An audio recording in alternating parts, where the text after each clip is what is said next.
I love the charity concept of Try to Buy. I think that is that's what prompted me to even start the dialogue really with Try to Buy, was the fact that their connection with charity.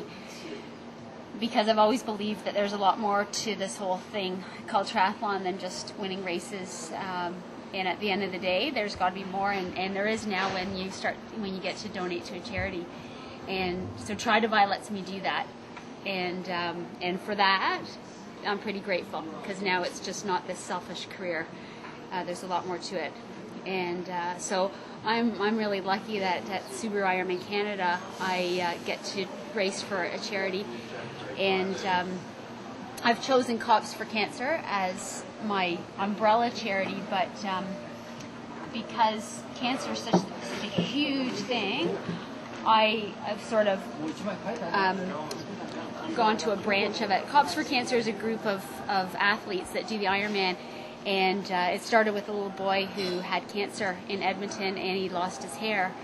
And so the police officers supported him by all shaving their heads to show him that it was cool to have no hair. And then the next thing you know, these police officers are now doing Ironman and raising money for cancer, and they call themselves Cops for Cancer. And now there's over 200 members, and this year so far, Cops for Cancer has raised $1.2 million for the Canadian Cancer Society, which is mind-boggling. So I wanted to choose Cops for Cancer as my charity at Subaru Ironman Canada, but I kind of wanted to funnel it a bit more, because sometimes the money for charity gets lost when it's such a huge amount.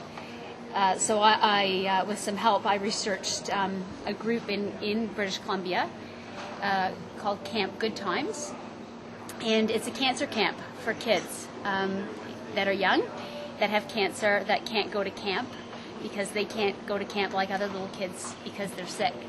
But Camp Good Times is a cancer camp, and it's staffed by nurses, doctors, and other volunteers that volunteer their time so that the kids can go away to camp and they can do all campy things, play games, and they still can have all their medications and have round-the-clock treatment and care away from home, and they can feel normal for a week. And so I've chosen Camp Good Times as my affiliation through Cops for Cancer as my charity at Subaru Ironman Canada. And I'm pretty excited about that, to be honest. And I'm really hoping that we can raise as much money for Camp Good Times, and a couple of kids can go to camp there for free and forget about cancer for a week. So that's my goal.